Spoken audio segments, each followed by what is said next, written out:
Bailey in attendance, but maybe he'll He pop in a little he was bit. excused. He sent a late email. Okay, If thank we you. can excuse him, please. Let's start with consideration and action to approve the February 5th Planning Commission meeting minutes. Did everybody have a chance to look at those? Having reviewed the February 5th, 2025 Planning Commission meeting minutes, I would move that we approve those. Second. Okay, we have a motion and a second. All in favor? Aye. Any opposed? Commissioner Here, Nagaro, yeah, can we start with the invocation and the Pledge of Oh, we just skipped Allegiance? that and I totally missed it I forward. was hoping too. you would skip That's it, but I okay. got it. Thank you. No, you're good. Your word. Just fine. Let's back up a step. We were ready. If Commissioner Neighbor, if you could give us a thought or invocation and followed by Commissioner Watson, if you could lead us in the pledge. Okay, I'd be happy to do that. So I'm old, so I watch the History Channel a lot, and I've been watching the biographies on presidents, which has been very insightful. And with the recent inauguration of our new president, I thought what I would do is share a thought with you regarding that. So on January 20th, 1961, John F. Kennedy's inaugural address inspired children and adults to see the importance of civic action and public service. And what I want to share just a little tiny bit, and many of you have heard this before, there's a section here that many of you probably haven't heard, but I just want to, it's a very inspirational piece of his talk, and it was in closing, and I quote, "And so my fellow Americans, ask not what your country can do for you, ask what you can do for your country." This is a part that's probably not quoted as much. "My fellow citizens of the world, ask not what America will do for you, but what together we can do for the freedom of man. Finally, whether you are citizens of America or citizens of the world, ask of us here the same high standards of strength and sacrifice which we ask of you. With a good conscience, our only sure reward, with history the final judge of our deeds, let us go forth to lead the land we love, asking his blessings and his help, but knowing that there on earth God's work must truly be our own." So you heard me say last time why I decided to participate, and while we're a small committee, we're doing our civic responsibility for our community. So I share that message with you today, and thank you for that opportunity. Thank you. Thank you. Thank you.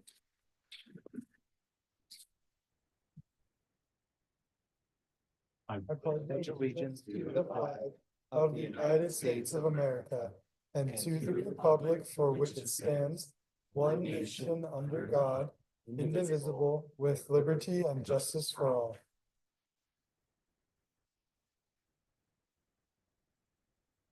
Thank you. So back to the consent agenda. Are there any ex parte communications or conflicts of interest that anybody would like to discuss? I would like to discuss one. Item number 7 on the agenda.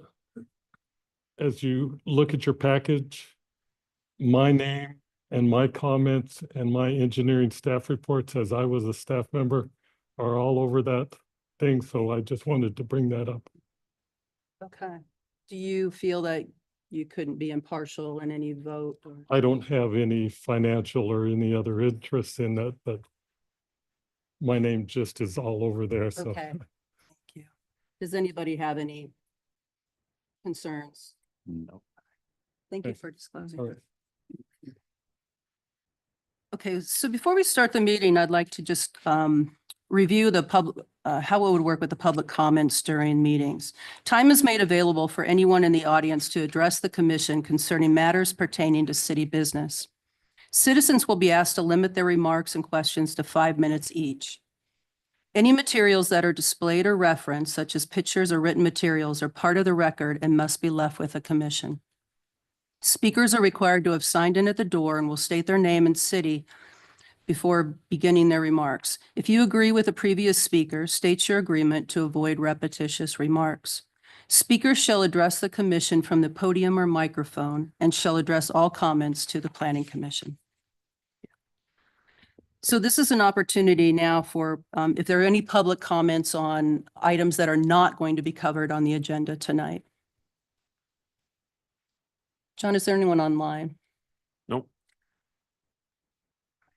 Well, let's move to the first legislative item.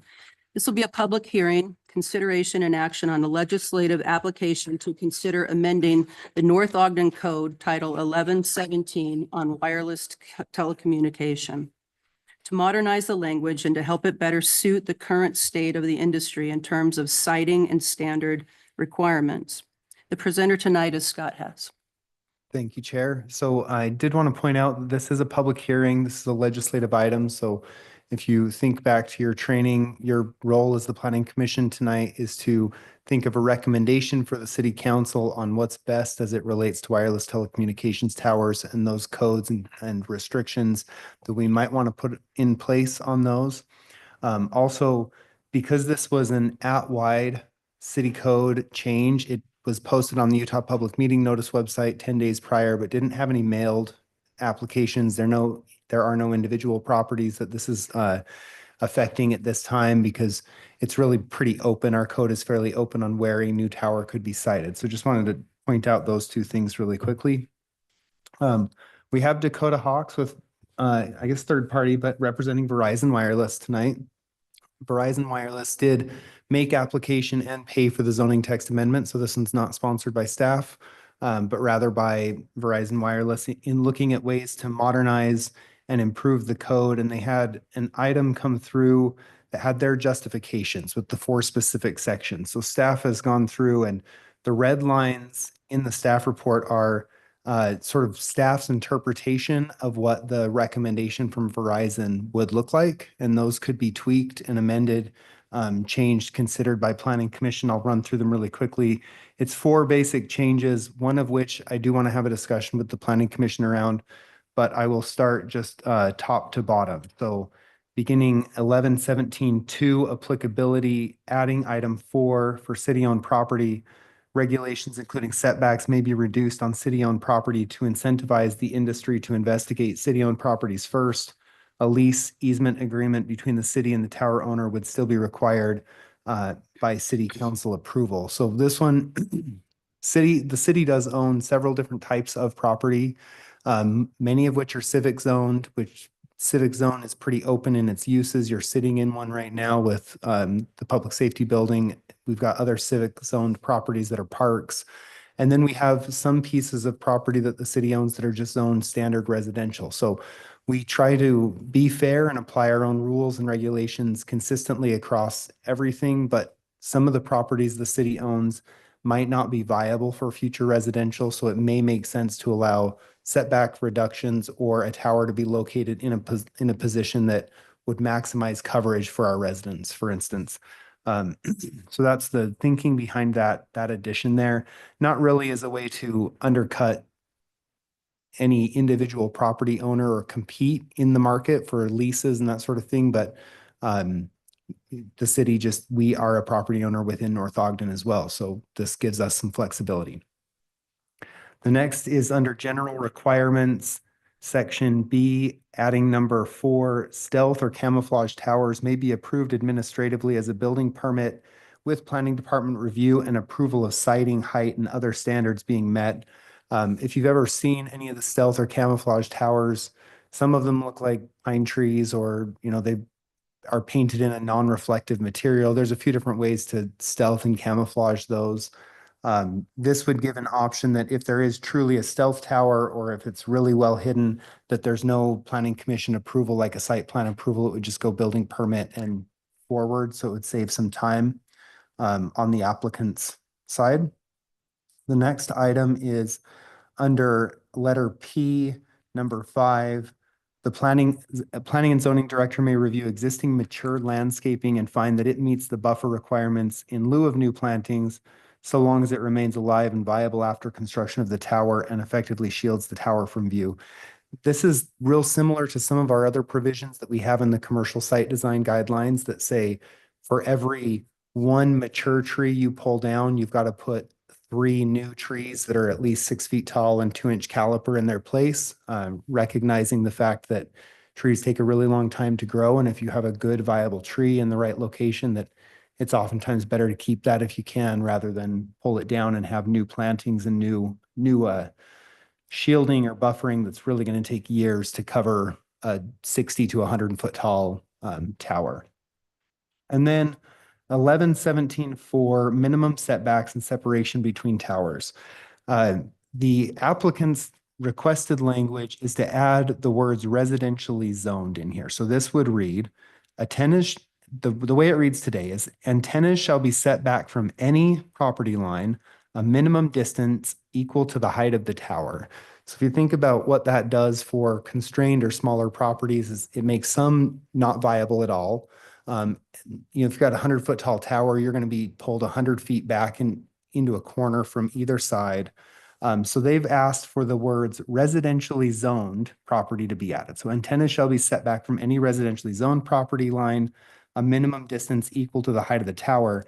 But that left to staff the question of what is the proper setback for civic, commercial, and manufacturing zones in the city. And so I reviewed several city codes, and then I actually asked Dakota to go out and do some research as well.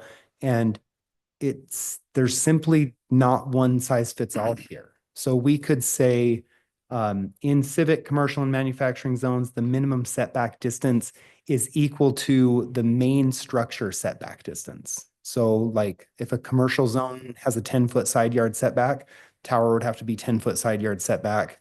Our manufacturing zone though is 0 lot line. So that would be, you could stick a tower right on the property line or right adjacent to the property, which in some cases, like if you're, I'm going to pick on an individual property owner who's not here. If you're behind Mrs. Kavanaugh's and adjacent to Dan Nixon's Lock It Up storage, that's probably fine. Your fall risk is minimal. You're in the rear alleyways of those buildings. You're next to storage units, which are generally low occupancy, low risk. So maybe 0 lot line in those areas is fine and makes sense. I'm going to have John pull up an aerial image of a tower that's in North Ogden that I'm guessing predates this code, located over by the old Public Works building, and check out what the property distance is to the animal hospital there. But we have one that is right close in proximity. I mean, just several feet to the eastern property line, and it has not posed a hazard. It's existed for a long time. We've done updates and improvements on that tower. It's been modernized with its ground equipment. It's screened by a fence. So this one's 34 feet. So it's about half the distance that the tower is tall. That tower is probably in the 60 to 70 foot height range. I don't know exactly. But at any rate, it's significantly closer than the tower's height as a distance related to the property line. So that's an item that I'd love for the Planning Commission to think about, and think about your city and what you see, your areas of commercial that you know about, and make a recommendation on a minimum, some sort of minimum recommendation or some language in civic, commercial, and manufacturing zones that would help us guide this discussion, and then have an ordinance prepared for city council. And really with that, I think otherwise, we can find that this is in conformance with the general plan being relatively silent on wireless telecommunications. But one thing is, we've been very proactive as North Ogden City, in working with providers for fiber optics and wireless internet and internet generally in connectivity. And we know, or at least maybe this is just a my house problem, but everything is connected to the internet now. And half of the things that are connected to the internet now sometimes will be running off of my hotspot on my phone, because my internet's bogged down because it's got 4 TVs on and 3 Alexas playing and 17 other connected devices that are just throughout our house. So this is a problem of connected devices that isn't going away.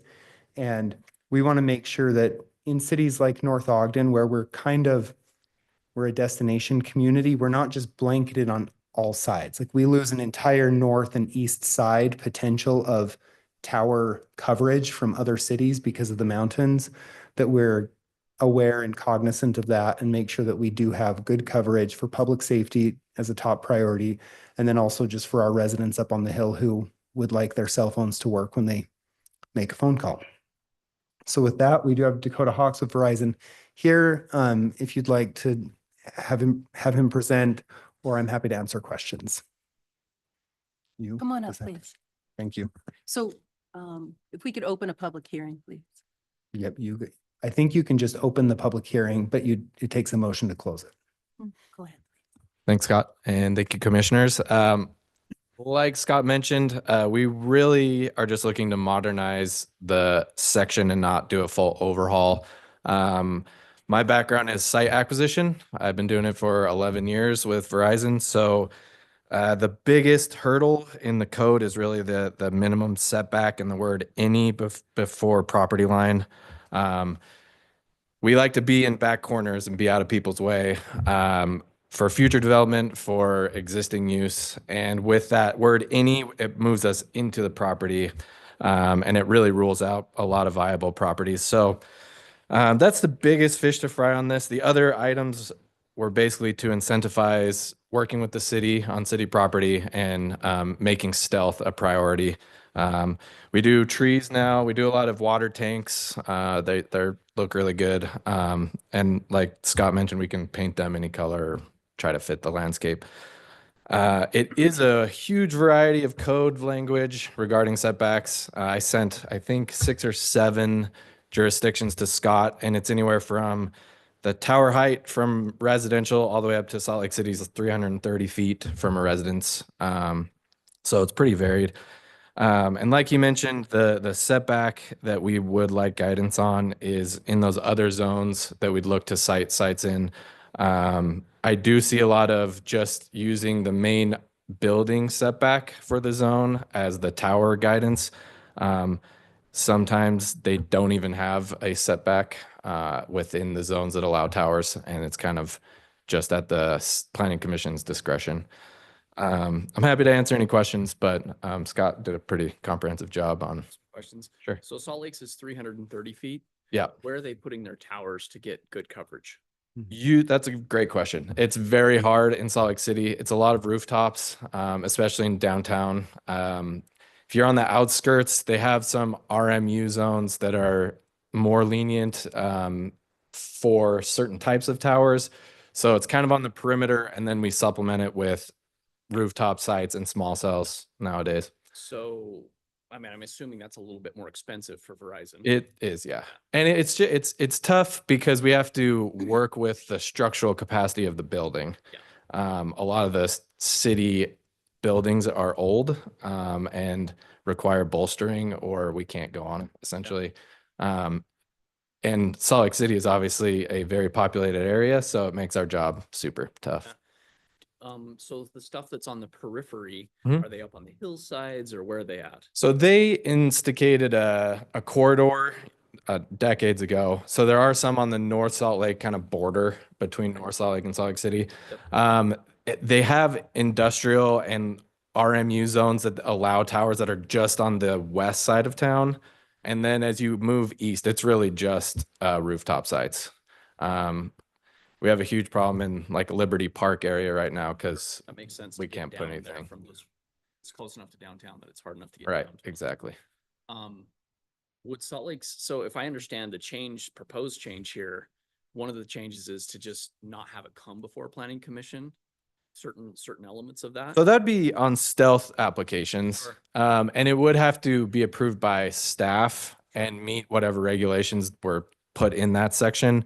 What we provided was somewhat of a template, but it could be Could be- modified. That could be taken out and it could come before. For stealth, we Yeah. can look at it. Yeah. things like that. Yeah. Okay. And they use that language as is to incentivize companies to do stealth, because if the setbacks were to change, that could allow monopoles in areas that weren't allowed before, Sure. but you could incentivize stealth to kind of make it better for the carriers to go that route, essentially. Okay, great, thank you. So if it's stealth, it doesn't come before the commission? How this language is written, that is correct. So that's something we're evaluating Yeah. tonight. Yes. We could tonight say we want it to come before the Okay, commission, Okay, but the language as Okay. proposed by Verizon is that it could bypass that. okay. Okay. And I've seen it both ways. I mean, I have to go to planning commission for stealth sites in other jurisdictions, so it's not like a deal killer by any means, but. What's the motive for Verizon to look at North Ogden? Are we under? So my job, I get an area to look in from a radio frequency engineer, and we have had a couple of rings come in North Ogden that there wasn't any possibility of making it work. Have some So bad areas. yeah, and we, if that happens, we basically fill out a big feasibility analysis and send it back to Verizon, and then their attorneys and their governmental affairs groups get involved, which is who did this language. I worked with them on it a bit, but they kind of see it on the national scale and see what works and see what doesn't, and then apply it locally, essentially. So I see that on my phone where I live at. I'm sure. Yeah, I'm sure. Yeah. Yeah. I've got a couple of questions. Yeah. What is sort of the average height of towers? Because I noticed in our requirements, it mentions less than 200 feet, more than 200 feet. But what, We're more in like the 60 to 100 foot range nowadays. Long time ago, the higher the tower, when they were just doing voice, they could be tall and just kind of send the signal out. Now with data, it's a lot more antennas on the tower and it services a lot smaller area. So 60 to 100's more likely. so with a 100-foot tower, what kind of square footage would they need to install a tower and have? That's pretty variable just with population in the area, because they're not really driven by voice as much anymore. It's really data driven. So if there's a lot of multi-device users in an area, it could precipitate the need for another tower closer. It's anywhere from a half mile to a mile is like a general distance, I would say. But that's between towers. Correct. I'm saying the site where you place the tower, if you have an easement on someone's property, what kind of, Oh, like the lease area? the lease area? Anywhere from 2,500 square feet down to 1,200. If it's a single carrier, if it's just Verizon, it can be really small, like 30 by 40 or something like that. Okay. Because I was looking, okay, if that's the size of the area required, okay, what kind of setback if we're pushing it way back in the corner? We need- Sure. Yeah. And we always build our towers to be co-locatable for other carriers, and we have kind of national agreements with them so they can hop on pretty easily. So it starts out at like 1,200-ish square feet and then would get bigger as other carriers came on because everybody needs ground equipment. But yeah, that's a general 1,200-ish square feet. And does the ground equipment, is that included in the setback, or is the tower itself? We used to build shelters at all our sites. They've moved to outdoor cabinets with covers on them essentially. And in like Salt Lake City, you have to abide by the accessory structure setbacks if you do like a shelter, but they don't have tower setbacks on a property that's zoned to have a tower on it. So that's kind of at your discretion as well. If you said, hey, the whole compound needs to be the main building setback for the zone, we would just have to meet that essentially. But yeah, I mean, that's massageable by And you guys. are there any overhangs or vertical things? We keep everything in our lease area. No. Verizon can't have anything extend out. So if it's a stealth tree, for instance, I think the spread on the branches is like 18 feet. So that bumps out the lease area a little bit to fit the tree and the cabinets, but we don't ever have stuff go outside of our lease area. Okay. And most modern arrays now are getting smaller, right? Yeah. Generally. Yeah. I mean, they still use those top hat on the top of the tower, typically if it's a monopole. But yeah, they're definitely more streamlined than they used to be. Certainly. Is it the objective or the desire to go with residential or city-owned property for these towers? We like working with cities. It gives the city revenue that can be used for the community instead of like an individual shareholder. But B, I mean, we like to be good tenants and we don't like putting towers where the city doesn't want it. I mean, also residents, but we like to incentivize city-owned property because it's just a good relationship to build with Yeah. municipalities. Next question is, I work at the university, so we have towers and we get money on the towers. Sure. So what would be the revenue stream if you were, and I know there's a sizing issue there. What would be the potential revenue stream to the city? For rent? Yeah. I mean, it's negotiated by the city. The average in the Utah market's around $1,200 a month to start. That can balloon very quickly depending on who you're working with. But yeah, I mean, it's 12, they're long-term leases. They do 25-year leases. They escalate annually usually. And so they start at 1,200, but if you're there for 25 years, it gets larger. And Verizon doesn't like moving sites once they're there, so could be Yeah. there for a long time. What did you say, sorry, your title is, or what do you do for a living? Weren't you? I'm a project manager, but I do site acquisition. So Verizon sends us areas to look in and I reach out to landlords, and then our company does everything through the building permit, and then Gotcha. So Verizon you may builds it. not know this. I thought you mentioned that you were some kind of, I don't know, expert in the frequency that these things. I am No, not. okay. So I- you may not know this, but I'm gonna ask you anyway, just so we Sure. could cover this. So when we think about like the civic zones and setbacks, and just really quick research, because I don't know where the world stands on this, are there health implications still with these towers? I know that was a very hot button You topic can for a long time. Find anything you want on the internet. Right.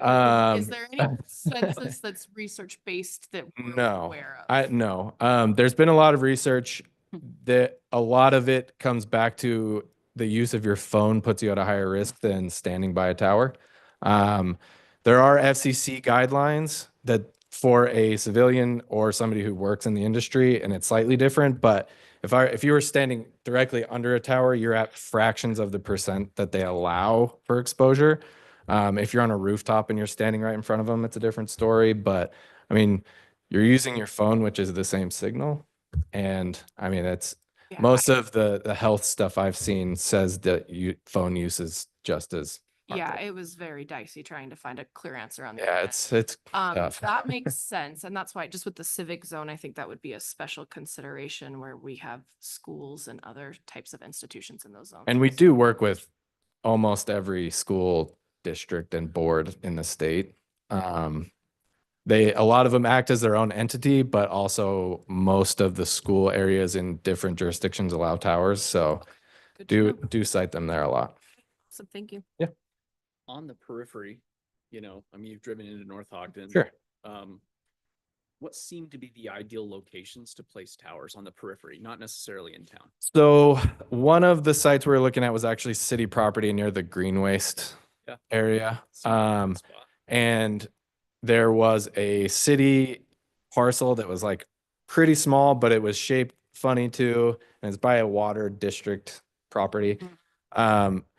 We kind of came to terms on it and we surveyed it. But then I think the code changed in the midst of it. And that word, any property line, made it non-viable because it pushed you right off of the property. Yeah. So that was one.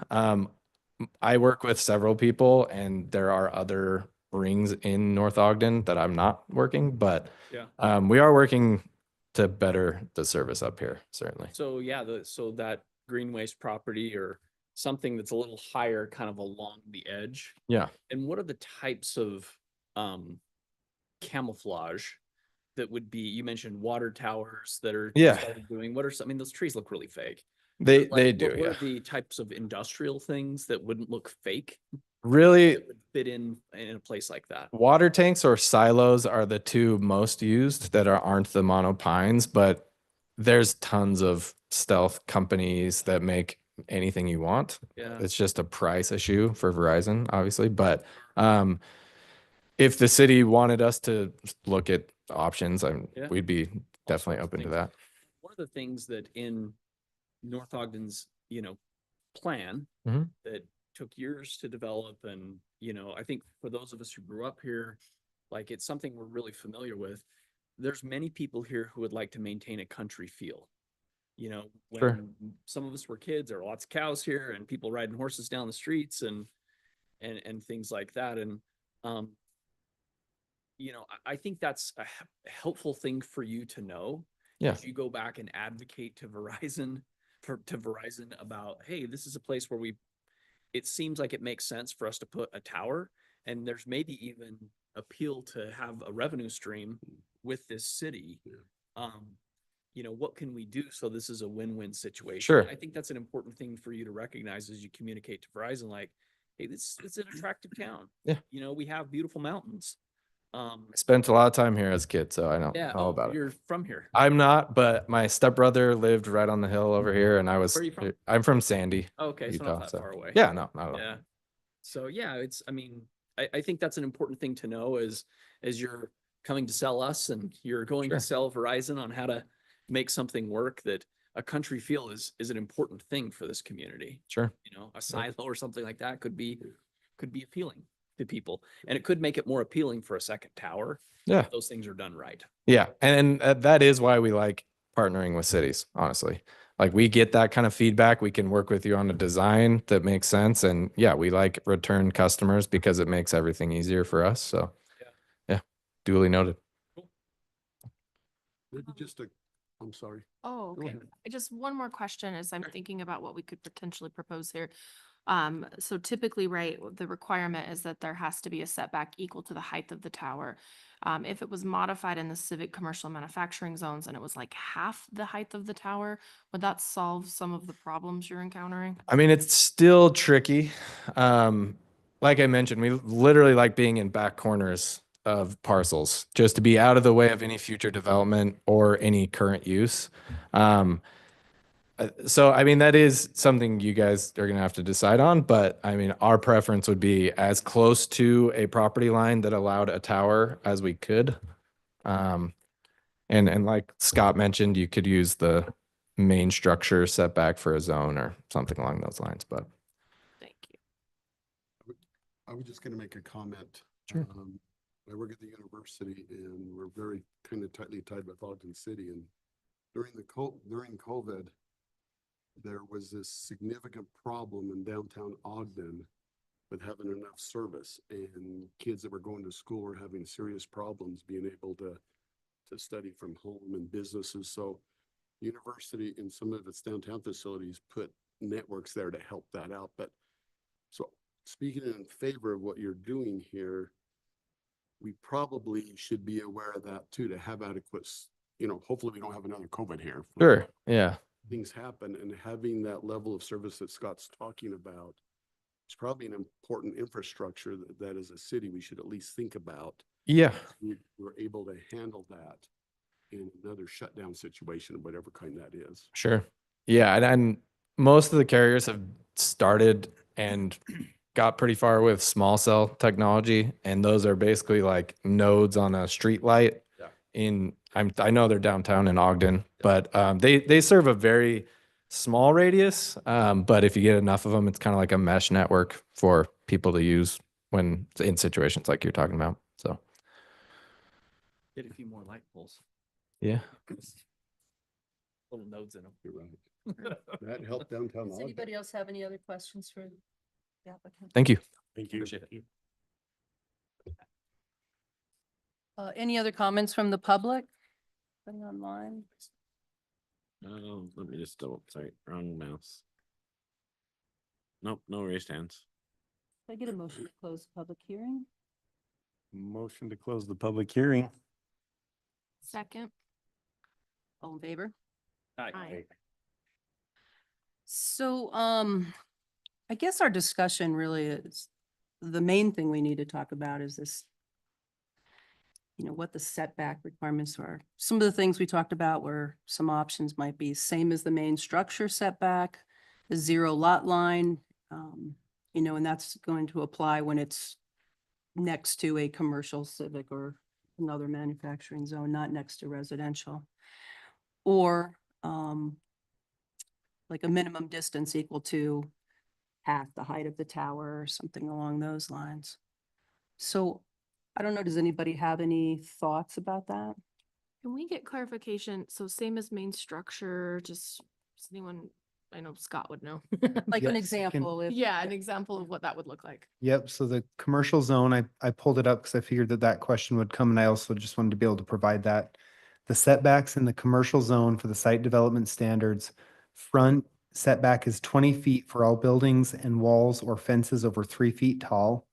The Planning Commission can reduce the front setback along Washington Boulevard, 2550 north or 2700 north, as determined during the site plan process. Side setback is none, except for 10 feet adjacent to a residential boundary. Side facing a street on a corner lot is 20 feet. We typically pull those back on corner lot side streets. And then rear, again, is none, except 10 feet where building is against a residential zone. So it could be, you could follow this code and say it's same as the setbacks as the main structure in those zones, knowing that once it hits a residential zone, that would immediately push it to the height of the tower away from that residential zone. But otherwise, it would be 20 feet on the front, 10 on the side, and 10 feet on the back, or potentially none if the planning commission were to determine during the site plan process that like a 0 lot line would work on the lease agreement, depending on where exactly it's located. So if we did look at making it same as the main structure setback, you're saying that during the site plan review, we would have discretion to move that to a 0 lot line? In the commercial zone, you can, yep. So in the side and rear, you can go down to 0 lot line provisions in commercial and manufacturing. What about civic? Civic zone is, the site development standards are no minimum lot area. Its front is 20, side is 10, rear is 20 feet. I don't know if I like the 0 lot line myself. Yeah, I don't know that I have as big an issue with that, as long as it's camouflaged well. And it sounds like there's a lot of modern ways to camouflage things. So personally, I have less issue with location, but what that structure looks like in that location, I think is pretty significant. You know, we were over here kind of having a little bit of a sidebar about, even a couple of things, and it's like, well, could we get more streetlights? The nice expensive streetlights that we have, and have some sort of mesh in that or whatever. And, that would be a 0 lot line thing if it looked right and it was the right thing. I'm personally a little bit more concerned about something that doesn't come to the planning commission to be looked at for those things. And all of a sudden we have something that's built and then it's done. Like there's nothing we could do. And I would love to make it easy for Verizon and have a positive partnership with Verizon so that they would, heck, they could email us, hey, this is where we want to put it.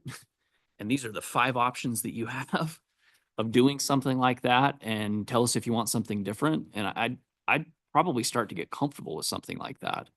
But I think that having things that look weird, being able to be put wherever they want in the city, unless there's a safety issue with it. And if with a safety issue, I might feel differently. One thing about 0 Lot line. issues is that's generally where we have public utility easements. The property, and that may be an issue. There may be something underground or overhead. Yeah. And Wouldn't they still, that becomes a case by case basis, and they wouldn't be able to put that on an easement anyway, Unless right? they So got that would knock it. Well, unless they got access to the easement. And if they had access to the easement, this is essentially functioning like a there are utility. platted easements on the subdivision, but there aren't any utilities in there. Hmm.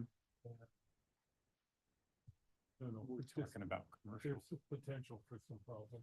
Yeah, no, that's a good conflict Yeah, issue. it is. And generally, they're 7 to 10 feet wide along the property line, so. Mm-hmm. Would that area still be protected if we kind of look towards the same as the main structure setbacks? Would we still have the same issue there?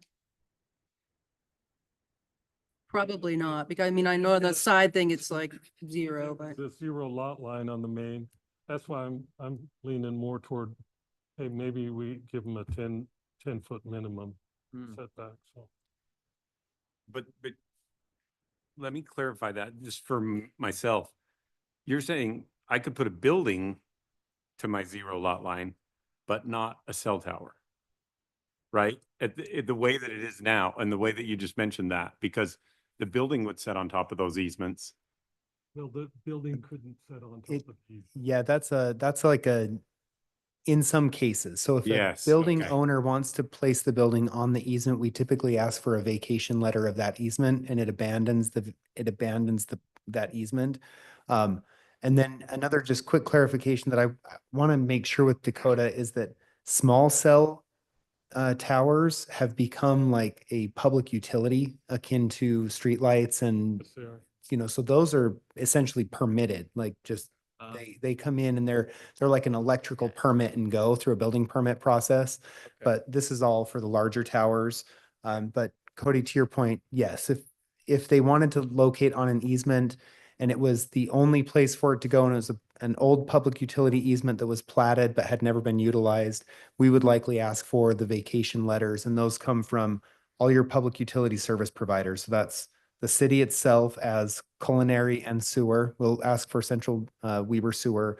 And then the gas company, the power company are typically the ones that we get vacation letters from, who could go in and utilize that easement to run a sewer outfall line or something along those lines. But there are lots of underutilized public utility easements that have been platted just for protection of surrounding property owners and for ourselves, that then once the subdivisions build out, you get duplicative PUEs that we know we'll never use, but are nice to have there in the instance that you need to run Yeah. something down them. Yeah, at one point, someone decided this is an important easement to reserve. Yeah. Lauren, you've convinced me. I'm with you on your 10 feet. I think 10 feet is concerning. When you're thinking of a 60 to 100-foot tower, just zones butt up against each other. And so I'm imagining, and even in the commercial zone, are we sure we want 10 feet from property line with a 60 to 100-foot tower allowable? That just seems concerning to me. They are eyesores, right? Also, I'm thinking of when zones butt up against each other, it can put neighborhoods having a fairly large tower very close to a residential zone. Not in it, but next But door to. If it is adjacent to a residential, you have to be the height of the tower. Right, So, okay, so if it's butting up against, that's a good point. Yeah, so. Then in civics and commercial, I guess is 10 feet. I mean, that is incredibly generous compared to at least my understanding of what other cities have allowed for. I'm totally open to allowing, I'm just You're wondering. thinking about Salt Lake saying 300. Yeah, and not even to Salt Lake. I went a little bit of research I was looking at. It looks like 10 feet would be very generous. Same with the zero lot line. I mean, I know there's cities who've done it, but I don't know. Are we Yeah, sure? Maybe That's- we should be conservative there.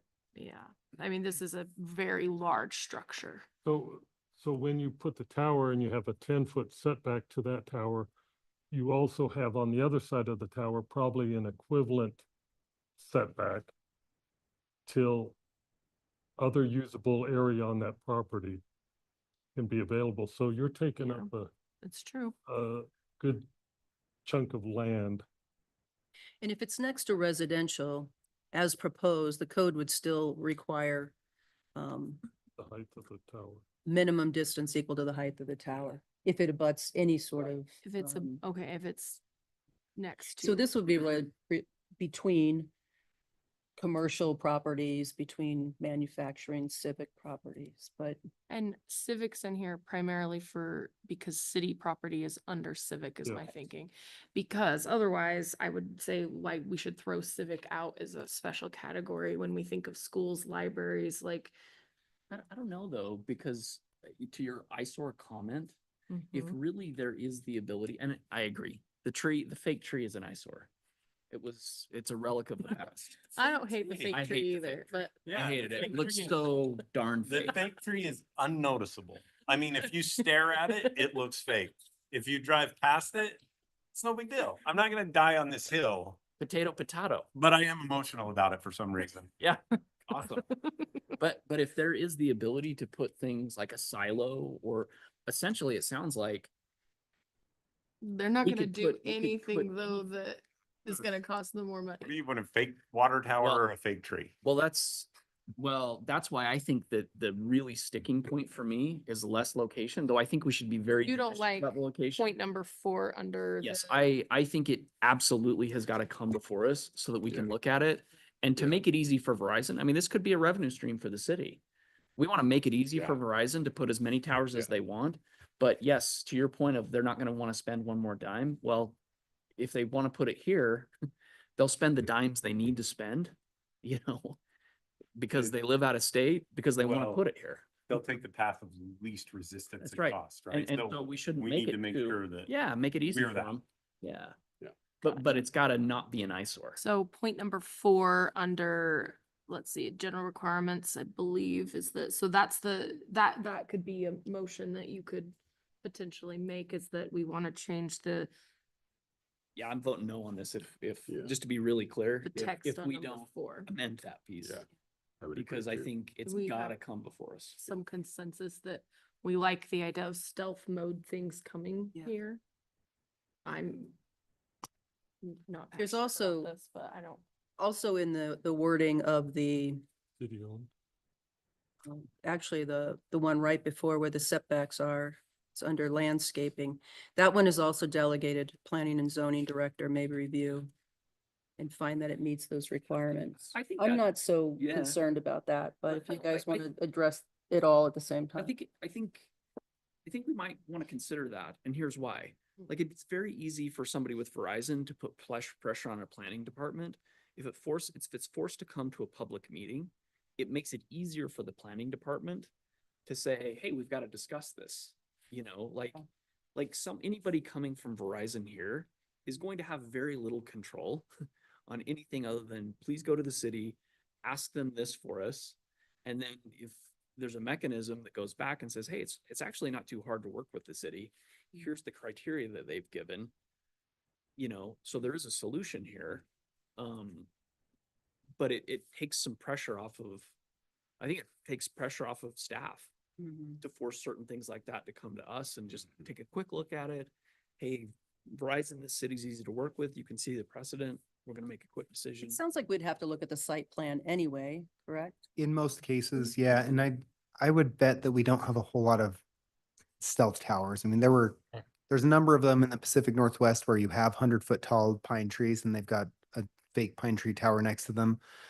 For us, stealth might be more like the colors that are being used, non-reflective, how it relates to the hillside, mountainside, but the areas where where I believe we're underserved or like hillside locations, it's really hard to hide a tower in North Ogden on the hillside when every address from below gets to look up and see it. So Planning Commission would likely see nearly every one of those as just a basic site plan without technical review committee. So the barrier to the applicant is about $800 and one meeting, but you would get an opportunity to likely see most of them. So that you think it's pretty unlikely that they're gonna make it look like a silo, even though that's being talked about tonight. It could happen. But you were saying that's pretty unlikely. Yeah, just looking around anymore, and cell towers get, I've been doing planning 17 years. So I've been in public hearings where you had 50 people in the room all talking about how the cell tower is going to harm them and radiation and melt brains and, kill children and all the horrible things that you hear Sure. but now everybody just really likes it when their cell phone works pretty much everywhere that they're driving around. Yeah. So we've agreed that cell towers are a part of our urban ecology, Yeah. that we see. So I would say most of the new towers you see going up are not of a real stealth nature outside of them not being painted like reflective bright white, or sometimes the galvanized metal will even be like tinted down a little bit so that it matches. I think down in St. George, most everything is painted that kind of Red Rocks desert themed color. And so that helps it blend into just sort of the natural scape, but those aren't even not necessarily camouflage. They're just, they're stealth. They're camouflaged, not stealth, rather. Can we ask the applicant a question on that? You Any examples you want to give us to rebut that? Like, this is actually happening? Well, yeah, I've done 3 monopines in the last 3 years on the benches where I live, Okay. in the Sandy Draper area. Yeah. Any Um, silos? We did a silo. Well, we didn't build the silo. We are in a silo in Lehigh. Okay. We've done water Went in tanks. an existing silo? Or an No, existing- they built it. It was a cell Oh. site, but Okay. we co-located on it. So I've seen the silos. Okay. And I'm in the process of doing a water tank with Bluffdale City right now. So it looks like a water tower, or what do you mean by water tank? Or is it located on the city's Uh, water tank? Like there's one on the highway in like Bountiful-ish.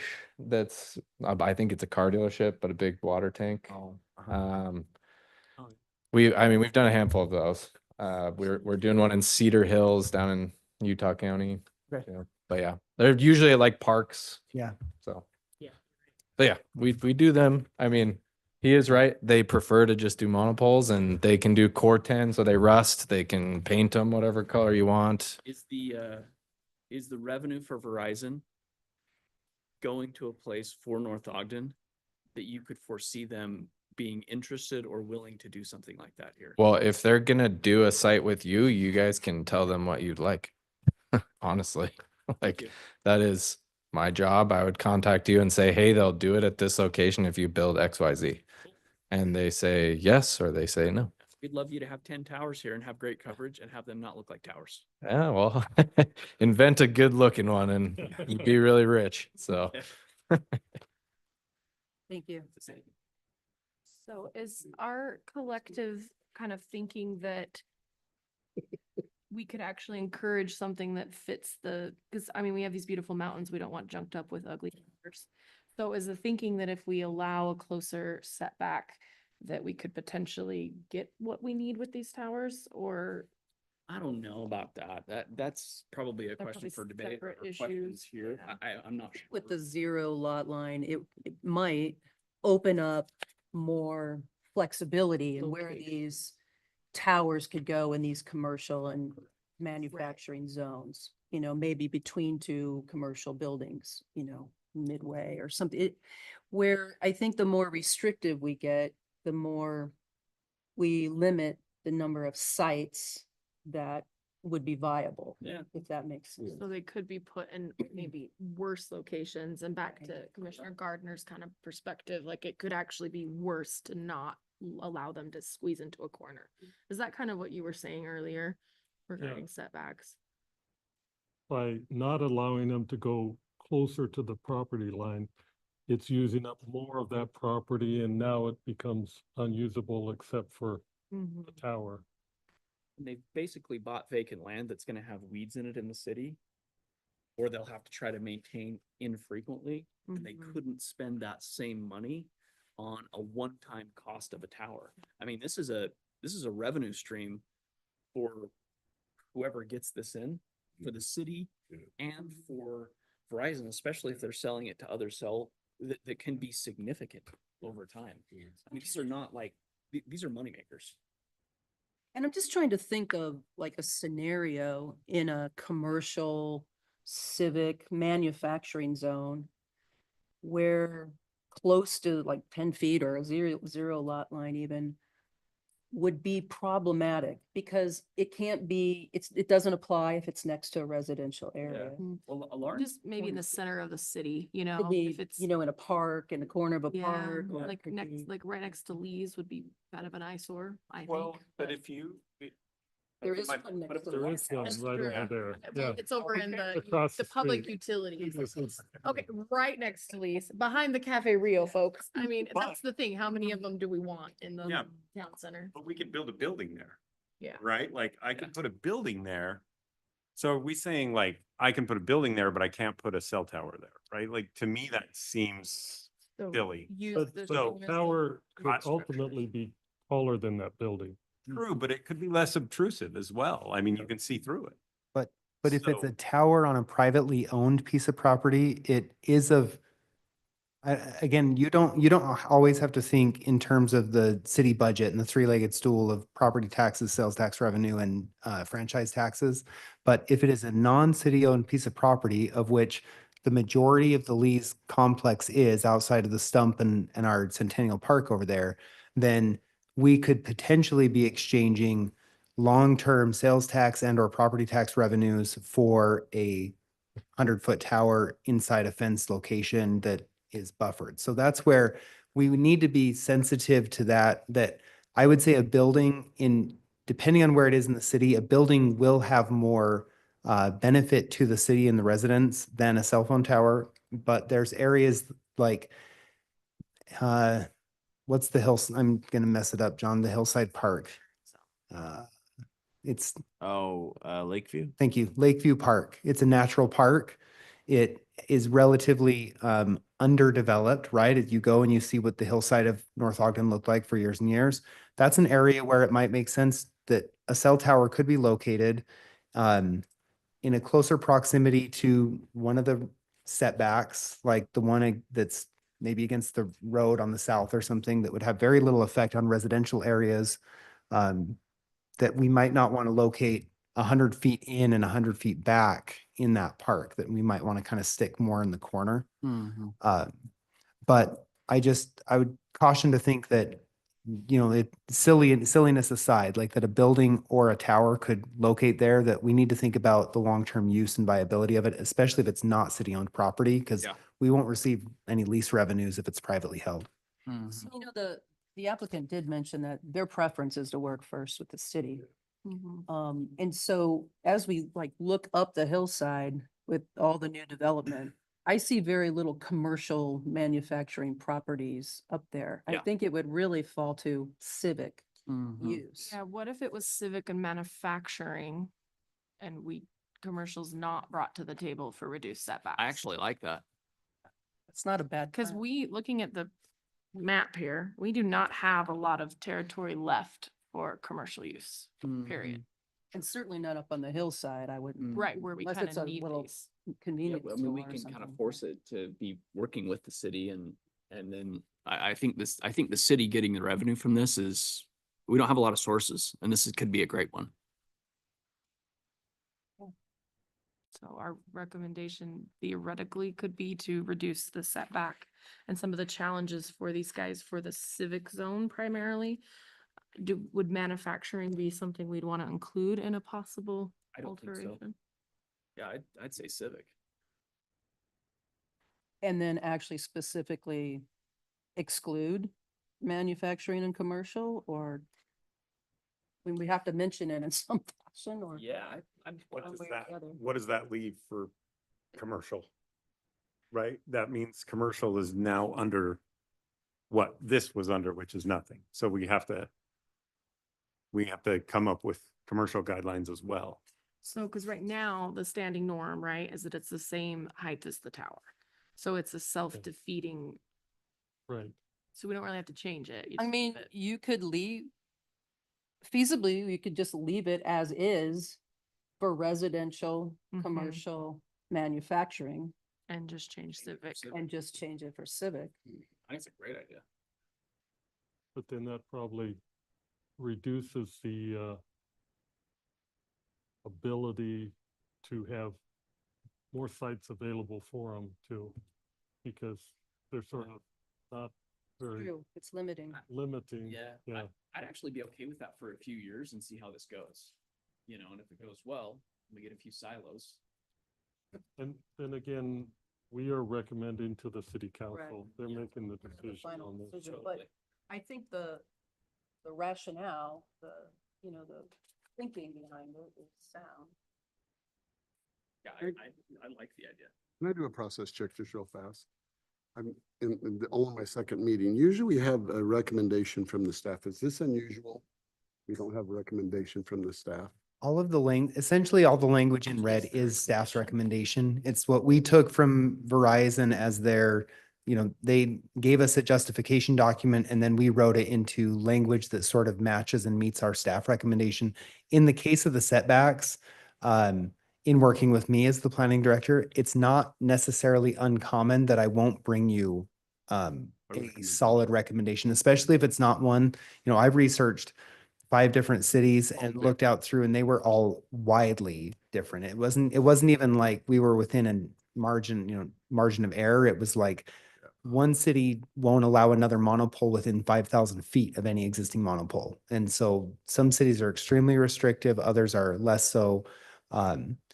I think that even in the commercial and manufacturing zones, if we were to limit it to the setbacks applicable to the main structure of a building, I think that would be fine, because in some cases, what that would do is it would remove the monopole and it would make it be a tower that's appended to an existing building in which might be less visually impacting anyways.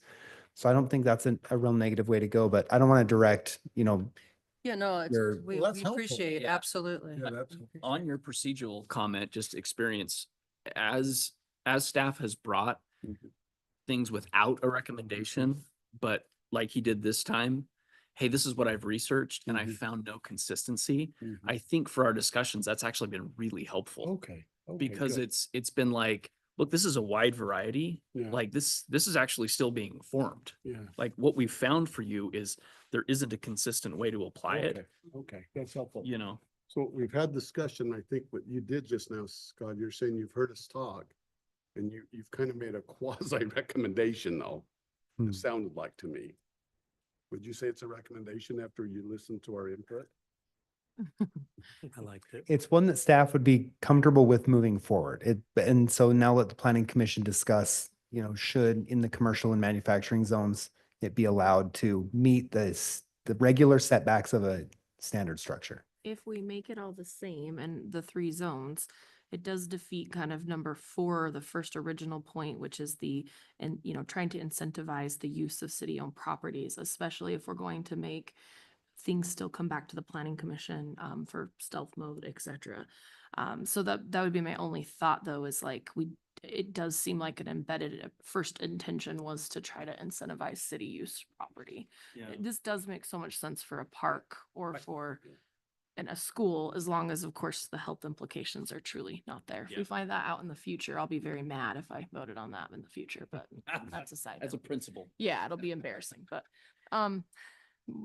But I think it economically, I think it hits 2 points. One, Mhm. to the point that was made over here, like it doesn't take up land that we could get other revenue Yeah, sources property for. taxes, yeah. And 2, it gives the city income that we need. that we need. I like that. Okay, I'm going to, I guess I could make a motion and we could have more discussion, but I kind of want to maybe summarize, I think what we're narrowing down on, and we might vote or discuss something different. But in terms of additional conditions of approval, we are talking about having all of these items come before the planning commission and not be delegated to staff. The proposal right now is that the stealth or camouflage towers would be approved administratively, and the landscaping. Sorry, I'm not scrolling very quickly here. And the landscaping, the planning and zoning director may review existing mature landscaping and find that it meets the buffer requirements. I think I heard maybe you'd like to see that as part of the site plan. I think, review? That's Commissioner Webb. yeah, I think it takes pressure off of staff. I really do. I Okay. think that, but I think what, Verizon would need to feel like is actually this is a city that's easy to work with. It's not going to get caught up in a bunch of red tape. Yeah. And that, I think that's the risk there of Verizon could look at that and be like, it's always easier when we don't go through the planning commissions. Those guys are nuts, but where somebody's local and can say, actually, that's not the case with North Ogden City. They want a bunch of towers. They just don't want them to look weird. Yeah. Okay. Did anybody have any other thoughts about delegation to staff on those 2 items? I'm just building some additional conditions of approval. I don't have strong feelings either way. I don't know if that has everyone else feeling. I could see staff just approving the mature landscaping, but if we're going, I don't know, because it is gonna make it longer for them, but if they have to come through for stealth mode anyway, What I think. Yeah. We have to look at a site plan anyway. yeah. But would it always come with the site plan? Or we can require that if they're doing stealth that it, If it's required to come to us for approval, I believe that it would be included as part of that process, correct? Yeah, we would probably get like a tower diagram and a color scheme and what it's going to Landscaping. look like in landscaping, right? as long as it comes with the site plan, it's not a separate item later. I've generally seen it with the site plan for. And it's probably landscaping. easier for them to just, Yeah. they want it through quick. Yeah, they don't want to have 6 meetings about it. Okay, and then the second part, this is what I'm hearing, is that antennas shall be set back from any residentially zoned property The height of- a minimum distance equal to the height of the tower.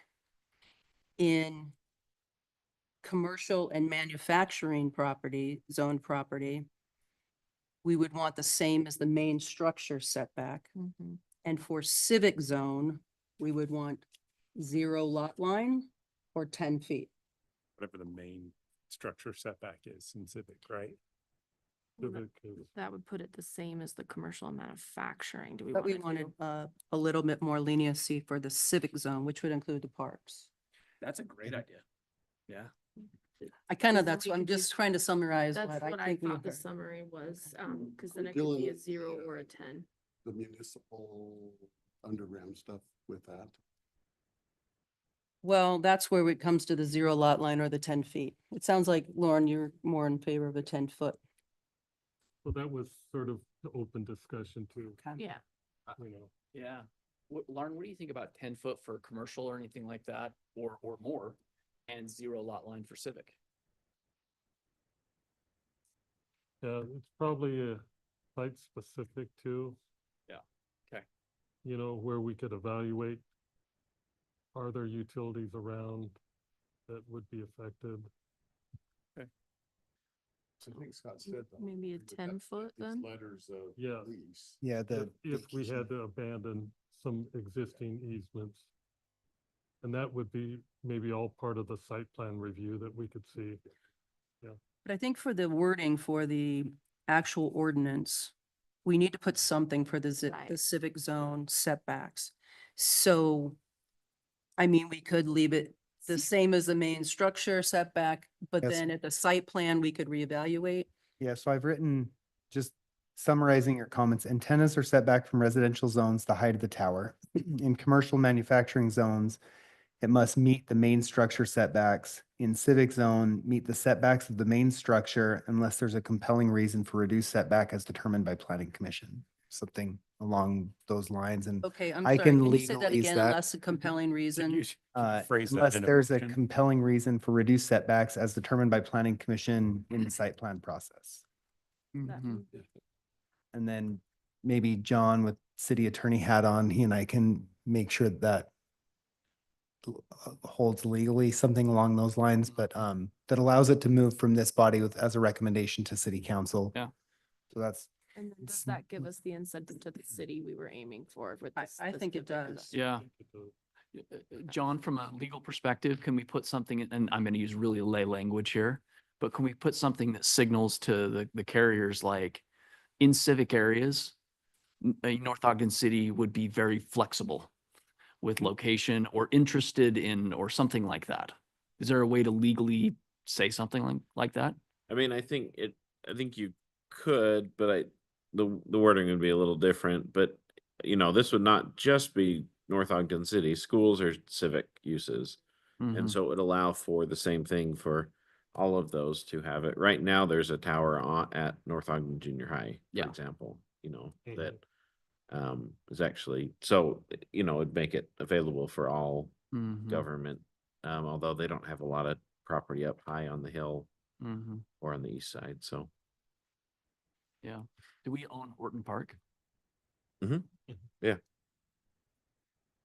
But the park portion and the detention basin, then the school owns everything south of the fence, Mhm. so. Come on. Did you have a comment, sir? Thank you. I was just Make our motion, he just did. one idea that I think I've seen in other jurisdictions is you could make it a priority list. If you cited city-owned property as #1 priority, that would kind of force carriers to look there first and then list however you wanted to after that. I have seen cities do that, so I just wanted to add that in there.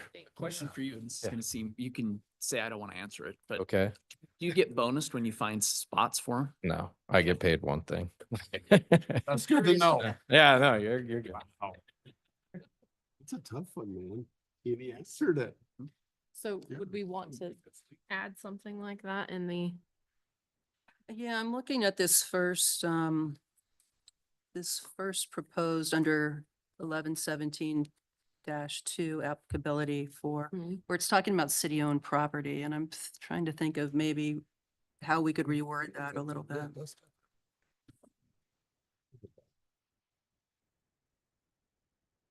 And I've added that as a bullet, just that city-owned property cited as a priority for locating or co-locating, and then I've referencing 1117-2.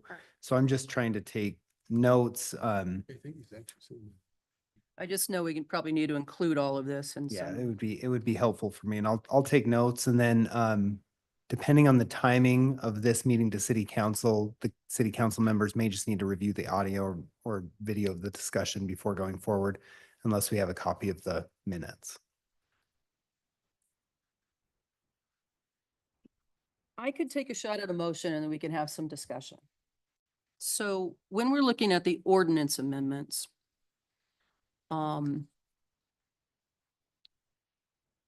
the first one, 1117-2 applicability, under the proposed section in red, city-owned property, the first sentence would be, city-owned property would be looked at as the first priority for locating a cell tower, period. And then the rest of it, regulations including setbacks may be reduced on a city-owned property to incentivize the industry to invest. Do we want all of that? Yes. Okay. But just put that in there as a statement. Mm-hmm. So that would be the first change that is in my motion. The second one, under the second red column, second red paragraph on page 3, under B, principal or accessory use, subsection 4, stealth or camouflage towers. Should we just strike that whole thing? Yes. Okay. Or change that to must come before the planning commission. How about maybe approved by the planning commission? We would still have to make a recommendation to the city council, wouldn't we? No. How about instead of maybe approved administratively, maybe approved by the planning commission as a building permit with planning? Not a building permit Oh, I guess in we could. conjunction with the site plan. Yeah, as a building permit in conjunction with the site plan. I don't know that you could strike it because point B2A says stealth freestanding wireless communication facilities are permitted. Does the same thing. It says the same thing. It's just Okay. what we were trying to say is if you have a really stealth or a well camouflaged tower that it may be approved administratively, just reducing the time frame. But if you want everything to come to planning commission, we'll just remove references Just so- to staff reviews. So I'm going to amend what I was saying in this motion. So for this section, just strike the proposed number 4 that's in red. And then the next section in red.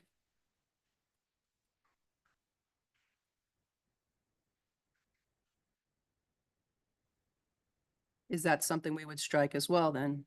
Yes, This it's the thing. same as So well. let's just strike that because we would look at that as Yeah. part of the site plan review. And then 1117-4 for the setbacks. I would propose that this be changed to antennas shall be set back from any residentially zoned property line, a minimum distance equal to the height of the tower. In commercial and manufacturing zones, the minimum, the setback would be the same as the main structure setback, period. For the civic zone, the setback would be the main structure, same as the main structure of the building, unless a compelling reason for a reduced setback is required as determined by the planning commission during the site plan review. That's great. Yep, outstanding. Did that hit your Scott? Same kind of wording that you drafted? Yep. Yeah. And then we would like to, in addition to those, make a recommendation to the city council that they adopt this language Mhm. for the requested ordinance change As amended. as amended. Does that cover us? Yes. You're with them henceforth. Was there a second? I'll second, and we can Okay. discuss if needed. Yeah. Any further discussion or anything I missed? Anything, I thought it was different great. idea? I thought it was great. Okay. So we have a motion and Coast Guard approved. I'm far from the Coast Guard for sure, but we have a motion and a second, so let's take a vote. Commissioner Green, Yes. Commissioner Watson, Yes. Commissioner Webb, Yes. Commissioner Neighbor, Yes. Commissioner Gardner, Yes. and I vote yes. Does that give you enough guidance? Thank you for your patience with Oh. that. Scott, So are you happy with that? Okay. Curious. Thank you. okay, Thank you. thank you. So I know that took a little longer than we anticipated, but I think it was a good discussion and probably needed to be done. So let's move on to the next item, which is a public hearing, consideration and action on a legislative application to consider amending the Cooperstown subdivision development agreement to modify the boundary and total residential units. The presenter for this would be Scott Hess. Thank you. And I believe that we have this on the staff report as a public hearing. It's not specifically called out in our city code as a public hearing, but contracts that are development agreements are essentially creation of mini zoning codes as it relates to an individual property. So I felt like the safest thing to do would be to post it as a public hearing. So I would recommend that we hold a public hearing, take any comments on it. And you are again in a recommending position at this point to the city council, who has legislative authority to amend development agreements without them necessarily coming through the planning commission. But the MPC code, in following it, we think that this is the first stop that it should go at. Okay. To remind everybody, Cooperstown is a residential and commercial project right on the southern border of the city on Washington Boulevard and what will be 1500 North. The west side across the street, which is 1500 North, runs into some white townhomes. Those are actually in Harrisville City. So the borders here are really interesting. And if you remember a couple of years ago, it's come down now, but there was a little blue house that was boarded up and kept starting on fire, and we had people living in it, and it was really problematic. That was in Ogden City. So there's a parcel of this ground that was in Ogden City, and the entirety of the project 4+ years ago was looked at and conceived, a development agreement written, a site plan approved, all to be in North Ogden City. And the developer chose to go the route of developing the project, getting its plans approved, getting the development agreement written and completed through North Ogden City, and then approaching Ogden City and North Ogden about the city boundary change, which doesn't happen very often. We don't typically amend city boundaries.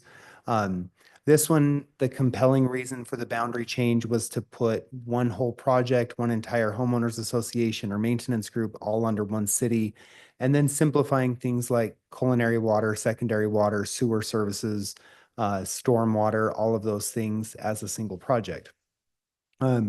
Really, I think not through any fault of either the applicant or staff, we worked really closely with Ogden City to estimate what this city boundary change would mean in terms of potential lost revenues of property taxes in perpetuity for Ogden City. And it ultimately, it sort of fell apart at the Ogden City side. So they determined, and we had a series of emails back and forth. There was no appetite or desire to move the city boundary. So the process just essentially never moved forward in Ogden City. So we held our public hearing in North Ogden side for the petition that would go to the Lieutenant Governor's office to amend the boundary. And in Ogden, it sort of died for lack of action, essentially. So the applicant has worked with Ogden City to retool the project. All of the parcel that would be south of 1500 North would be now, it looks like, probably conceived of as townhomes instead of the two apartment buildings that were originally looked at. But for planning commission's consideration, what we have is a really minor amendment to the development agreement that reduces the total number of units down to 92 from the previous 100 and, thank you. Yeah, thank you. So, and it's these southern buildings here, south of 1500 North, that would be changed to something else, but everything north still stands. So from a staff standpoint, and to make this as easy on the developers possible, and really to see a project come out of the ground that we've been waiting really 4 years for, is to have all of the previous site plan approvals remain in force and effect. No buildings are being changed, no parking is having to be changed. The commercial properties as it relates to the development agreement are, still stand. There was a provision in the development agreement about some sort of welcome to North Ogden sign, and that would need to be located on the north side of 1500 North, where before it may have been located on the south side of 1500 North, but again, that still stands. So really the minor change is in the reduction of the total number of units. And then there's been a lot of work done on the improvement drawing side to make sure that the utilities are now separated. So when you're on the south side, you're going to receive potentially your Ogden's culinary water. It'll, the sewer goes out into Ogden. We have an agreement with them. Stormwater will go out through Ogden. I think our sewer actually stays in our city. It goes across the street and under. But it was like a separation of the improvement drawings was almost more difficult in some ways than just separating the project out. And this would then be looked at, I guess, as phase one for them of Cooperstown, with the townhomes being separate and on a different construction cycle. And we'd be, the priority piece there north of 1500 North. Planning Commission's already weighed in on the preliminary subdivision plat and has recommended approval for that. We don't have a final subdivision plat, so before building permits and everything would be approved, we would record that subdivision. But the entrance of 1500 North and Washington Boulevard has been under construction. The sidewalks are in, and the interesting thing, if you drive past this, is that 1500 North going north, you have a 10-foot wide sidewalk, 'cause that's our standard, and 1500 North going south has like a standard 5-foot or 6-foot wide sidewalk. So you can see the city boundary change happen at 1500 North, which is just kind of visually interesting. But staff's recommendation is to keep the project whole as it is, reduce the total number of units by those being pulled out of Ogden City, and leaving all other standard statutes, development agreement provisions in place. And with that, I'll take any questions. And we have Tyrell here with Wall Company, who's here to represent the project tonight, and any questions. So Scott, all the services are separated and we're not providing any to that south side?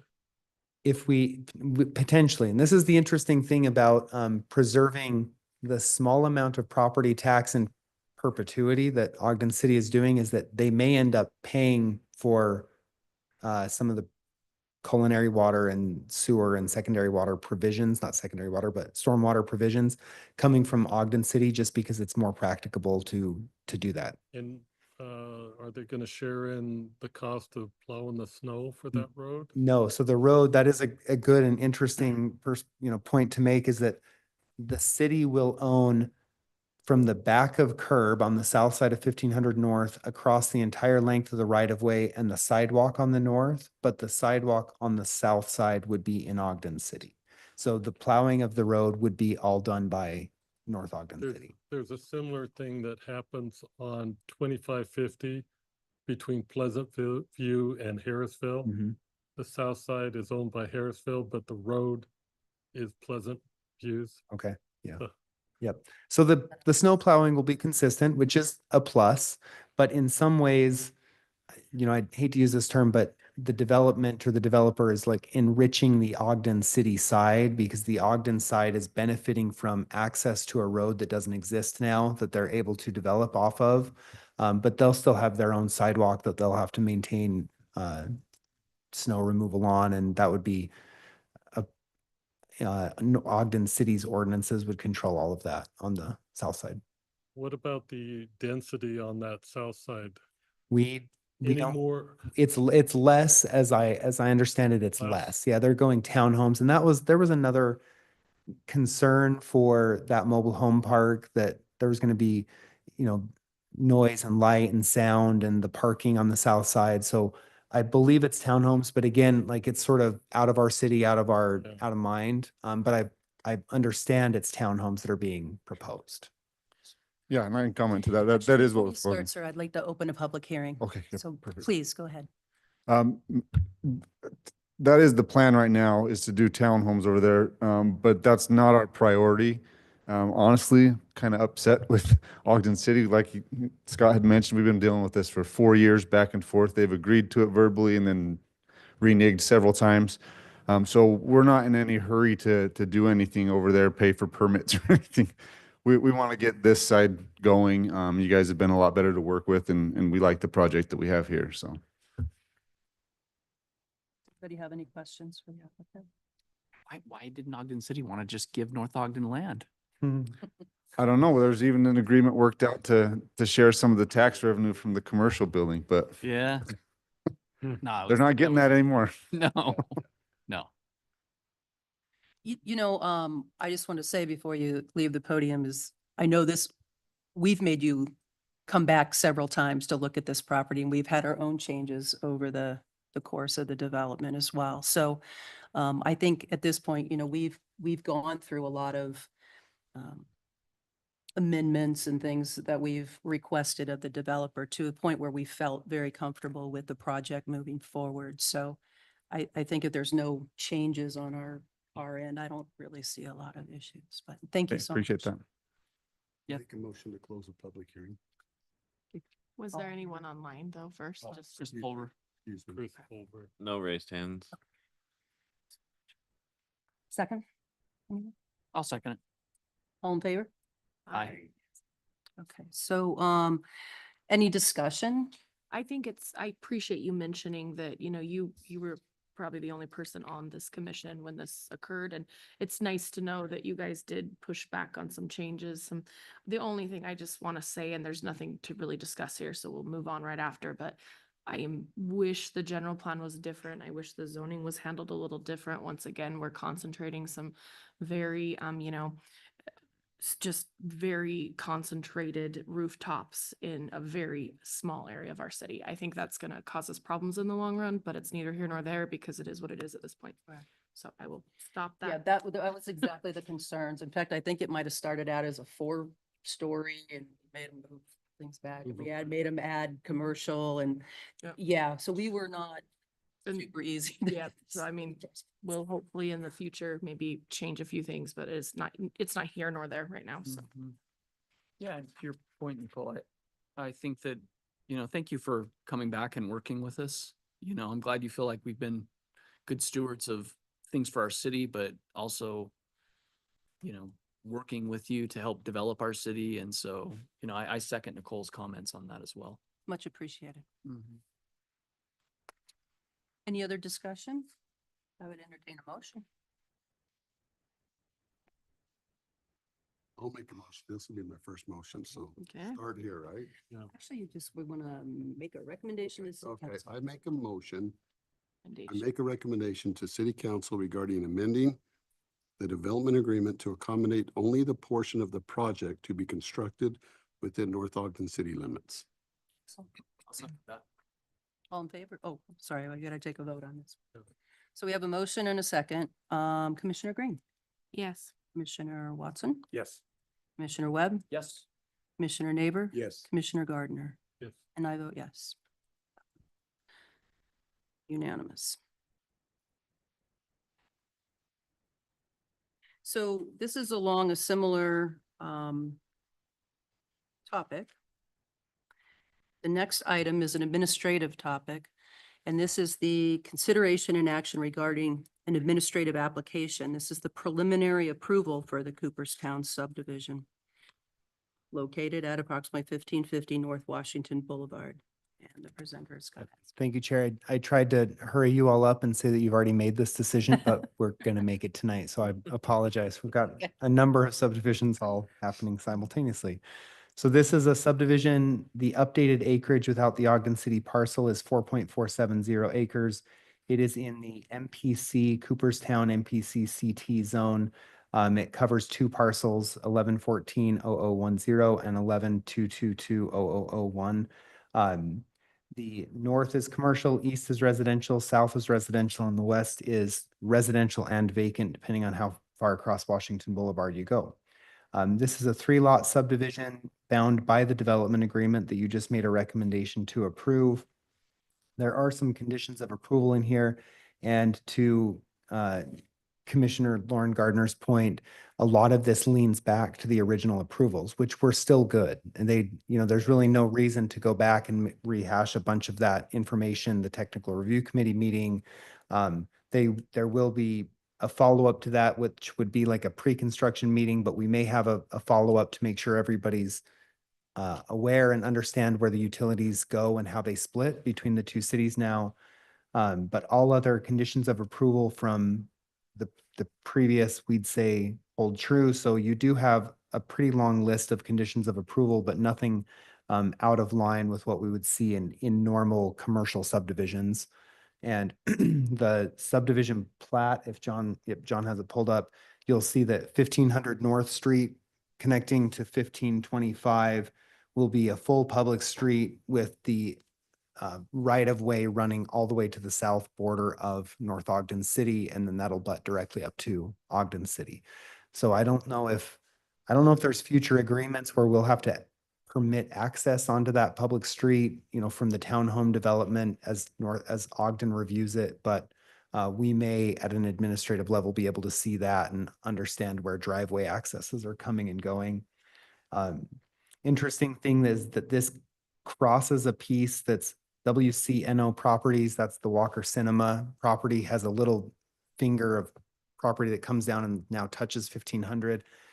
So they would have to be a signature on the plat as owners because they're dedicating a portion of that roadway.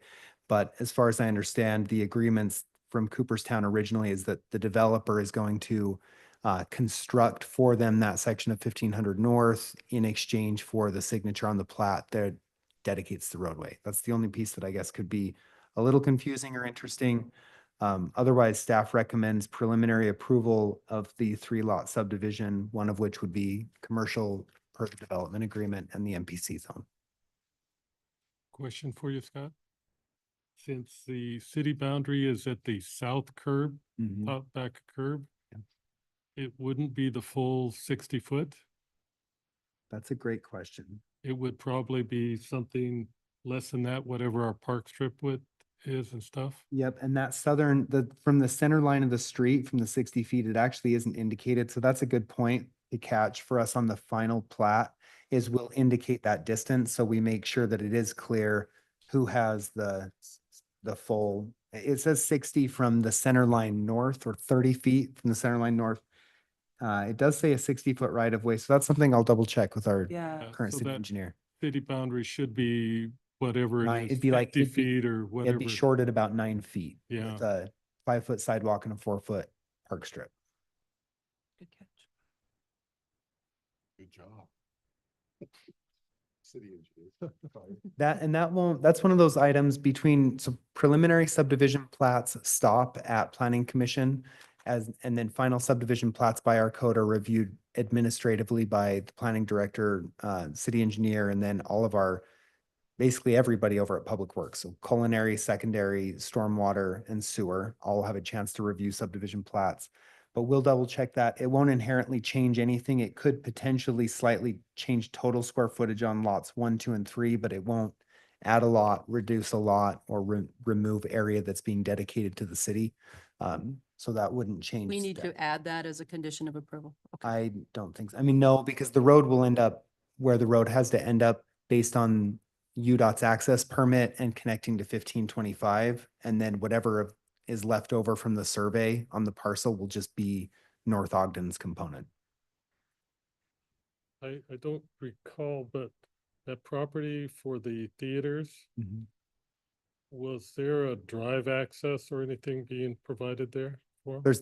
Well, I don't know if there'll be a curb cut for a drive access, but the Walker Cinema owned properties does want to preserve that strip as potential for a future drive aisle if needed to, but that would be its own site plan approval that would come in at that time. Or a sidewalk from Cooperstown right to the popcorn line. From the gate. You could help. Any other discussion? I would entertain a motion. I move that we grant preliminary plat approval of the Cooperstown subdivision, subject to the conditions recommended in the staff report. They are numerous, so I'm thinking that would hopefully capture them. That works. I'll second it. Let's go. We have a motion and a second. Let's take a vote. Commissioner Gardner, Yes. Commissioner Neighbor, Yes. Commissioner Watson, Yes. Commissioner Webb, Yes. Commissioner Green, Yes. and I vote yes. Unanimous approval.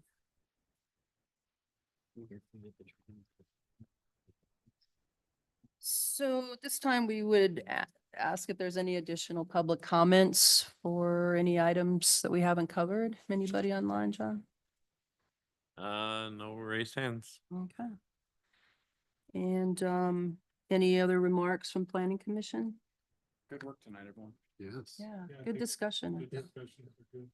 Can I just make a comment? I received the North Ogden City newsletter, and I'm sure everybody else did. It was very interesting discussion from the mayor in regards to economic development. And I mean, it was kind of a reality check for North Ogden City is the way I was reviewing that, Scott. I'm sure you were involved in that. Oh, you weren't? No, but Oh. Let's discuss. I'm just a guy. Have you read They both have time to make public comments after that. Are you serious? They do. That's how the agenda rolls. Can you brief this a little bit, Scott, or do I have to read this darn thing? I won't be able to brief it tonight. No, I'm not. No. So should I read it or what would you suggest, Chair? Well, what was was there a particular The- section? Well, I have to admit, I don't it- even know if I've seen it. so Neil was saying that we are a bedroom community and we're all comfortable with that. Mm. But the reality is that we have, when you look at our budget is so heavily dependent on property taxes. We're kind of out of line with other communities in regards to sales tax revenues and others. And it was saying there's a reality piece here somewhere in time where we have to come to grips with that. Yeah. And if we're going to continue to provide services dependent on property taxes is going to put us in some trouble there. So it was more challenging to say we got to look at other opportunities to expand the revenue base. So more economic development. From kind of. commercial. Yeah. So it was just interesting. And I guess we have to be careful we don't listen to him too much, right? Because we have to remain independent. Well, No, it's. no, I think we are really a recommending body to the city council. It says right now, currently 90% of our tax revenue comes from residents. Usually nearby cities, it's about 84%. 6%'s a lot. Yeah, so that was kind of striking to me that our We land are was sharing that. Definitely a bedroom community. Residential. Yeah, We don't have a lot of commercial. And everybody wants to keep that, but he's just saying, if we're gonna do that, we gotta come to grips with that. Yeah.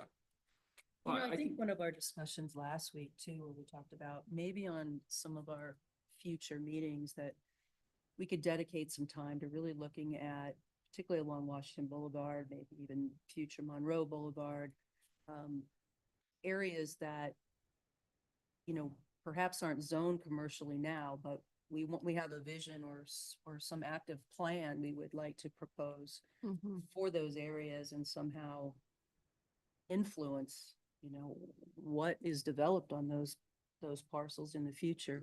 Maybe we have some influence in that. Right.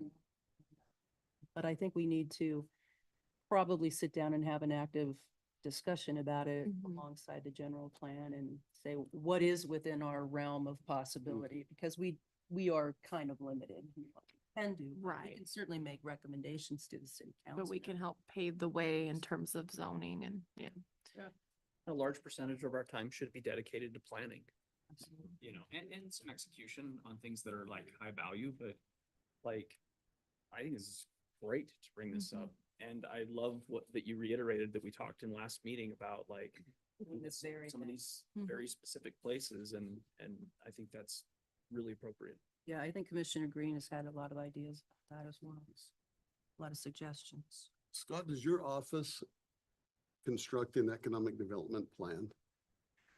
We haven't, historically we have, if you go back 10 years ago or so, there is an economic development plan, and there was a standing economic development committee that has, it sort of dwindled and then what has been removed by the mayor. So it's something that could be brought back by the mayor, but one of the goals this year, and you didn't get the benefit of hearing this in January, is that the city do a little more proactive economic development. So my title is, In the minutes. yeah, so my title's Community and Economic Development Director, but we are responsive to economic development, less proactive. So we're not out, creating sites or we've got some relative sure sites, I would say, for the city that have all their utilities are in their pad site, they're ready to go. And we're leaving it up to the developers to reach out to businesses. We're not really reaching out. And that may change if the city wants to go a different direction. Just a little bit of background, and I think, the Chief Financial Mayor Officer also Taylor was more responsible for proactive. economic development. It's interesting, we have an organization called the Northern Utah Economic Alliance that does a lot of this identification of potential companies that want to come into Ogden area, Weaver County area. So there's some things we could do I don't want to say it's passive, but it's just kind of interesting to sit through those and hear who's out there looking for a place to build commerce. Opportunity. Yeah. So, I just share that, and this struck me when I read the letter from the mayor. So I'm just observing, just. The one comment I would make to that is we also have a lot of developers in North Ogden. And I think we have good history with when North Ogden developers have built things in North Ogden that we've ended up with really good projects. And I'll limit my comments to that. But I think that's something that as we plan, we should keep in mind. I think we've ended up with great outcomes when we had people who live here in our community who end up writing the checks for some of these places and work with our great city And I folks would as well. say economic development plan could incorporate that Totally and could. emphasize that as a Yep. priority. So I'm 100% on target Yeah. with that as well. Yeah, it's a way of shopping local. It is. It is. It is. Well, Scott, if there's anything that we can look at or discuss to assist you in any way, it sounds like, there's an appetite for that on this commission. So, and vice versa, as, I would really be looking to you to help us build some kind of agenda if we were to sit down and have such a planning discussion, because I have to admit limitations of my knowledge of where our boundaries are and what we could feasibly look at to, make a difference. Thanks. Thank you for being patient with me. Oh, no, that was a good discussion. That's good. So the next item, any report from the Community and Economic Development Director? I don't have anything extra to add. And Ryan, do you have anything to add? Maybe the conference, Oh, like our APA conference for the spring. Yeah, so upcoming, we'll have the Spring APA conferences in Logan this year. Planning Commission has attended that before. I think in just 2020, the COVID year, we got a significant number of the Planning Commission members to attend in Moab. That was a fun one. So I was there, but not as working for your city. But it'll be in Logan, so it's close. We have budget for you to attend. If you're interested in attending, we would recommend that you attend. We may or may not be able to provide hotel rooms since it is like a day drive from here up to Logan and back. But that's coming up. Do you have the dates? May 7th to the 9th. Yep, so Are feel they full days? About pretty well. Will 3 you full guys days? send out like an agenda so We we can see? we will, yeah, we'll send it out and because you can attend a 1 day or 1 day or 3 day of Yeah, a I partial think and I that changes. Did the that in the cost. past, and I would recommend like that as a consideration for you guys is 3 days. I know for our work schedules, but I just went to one last time. I think you and I both Yeah, did, we and went. it was really It was helpful. actually really good. Yeah. Yep. And then we're debating as staff what we're gonna do. We have a little bit of budget left. Ryan and I both attended National Planning Conference in Minnesota last year. It's in Denver this year, and I've been to Denver and I've also attended several national conferences, so I don't have a whole lot of interest in going. I think what might be a better expense of our funds is to attend like maybe the Planners Day at Utah League of Cities and Towns or the Utah Land Use Institute conference that deals heavily with lately with legal land use and other law issues. So we're looking at what we want to do this spring for the remainder of the year's budget in training opportunities. And then it's budget season, so we're putting money in for next year's, but we're pretty well holding our training budget flat, just because we know that the city's revenue is, it's not increasing at dramatic rates, so we're trying to be sensitive to that. And then the only other thing that I will point out is we had two exciting certificates of occupancy that have been issued. The first being Mountain America Credit Union. So that's going to be all done and wrapped up. And then the other is the two apartment buildings over at Village at Prominence Point have received certificate of occupancy. So we'll get new residents as well as likely building permits for at least two more buildings, but potentially three that rounds out the first phase of the 5 apartment buildings there on the north end. So it's moving finally, and that's another one that predates me. I think the original approval for that is back in 2017 or so. So I think it finally, predates me. yeah, coming up out of the ground. And that's all I have. John, any report? Nothing exciting. Do you have anything boring? Citizen Budget Committee started, if you want to know what's going on with the budget in the city. So that's boring. Nailed it. That's not boring. That's for yourself. I think that's highly exciting, actually. Well, if you want to serve on that committee, you are welcome to. They're always looking for more. It's typically Wednesday afternoons from 3 to 5. So Great. not every Wednesday, every other from about now till May, and then it stops for 8 months. I move that we adjourn. I'll second that. All in favor?